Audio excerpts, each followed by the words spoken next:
আইপ্যাকের মালিক অভিষেক, সেলিমের তীরে বিদ্ধ তৃণমূল। গতকাল কলকাতায় আইপ্যাকের দপ্তর ও সংস্থার কর্ণধার প্রতীক জৈনের বাড়িতে ইডির তল্লাশি এবং সেখানে মুখ্যমন্ত্রী মমতা ছুটে যাওয়া ও সাংবাদিকদের প্রশ্নের চরম ক্ষেপে যাওয়াকে তীব্র আক্রমণ শানালো সিপিআইএমের রাজ্য সম্পাদক মোহাম্মদ সেলিম। তিনি সরাসরি প্রশ্ন তোলেন, একটি বেসরকারি সংস্থায় কেন্দ্রীয় এজেন্সির তল্লাশি হলে তাতে তৃণমূল কেন পথে নামছে। তার দাবি, যে গাড়িতে নথি তোলা হয়েছে সেটি তৃণমূলের নামে নথিভুক্ত। সরকারি এজেন্সির তল্লাশির সময় নথি দলের গাড়িতে তোলা আইনত অপরাধ বলেও মন্তব্য করেন তিনি। সরকারি কাজে বাধা দেওয়ার অভিযোগে আদৌ কোনো মামলা দায়ের হয়েছে কিনা তা নিয়ে প্রশ্ন তোলেন সেলিম। এরপরে বিস্ফোরক কথাটি তিনি বলে ফেললেন, মোহাম্মদ সেলিমের মতে আইপ্যাকের বেনামি মালিক আসলে অভিষেক বন্দ্যোপাধ্যায়।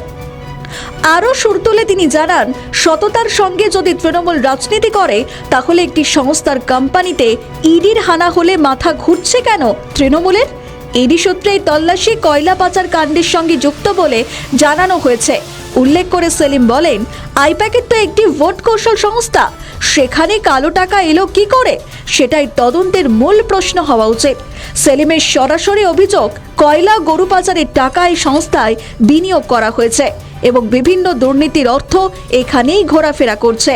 আইপ্যাকের সঙ্গে ভোটার তালিকা সংশোধনের কাজের যোগসূত্র টেনে তিনি বলেন, এসআইআর এর কাজে এই সংস্থার কর্মীদের ব্যবহার করা হচ্ছে এবং ভোটার তালিকায় ভুয়ো নাম রাখার চেষ্টা চলছে।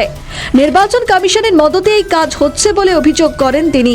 অতীতেও গণনা কেন্দ্রে আইপ্যাকের কর্মীদের ব্যবহার করে ফল প্রভাবিত করার অভিযোগ তোলেন সিপিআইএম বর্ষীয় নেতা মোহাম্মদ সেলিম।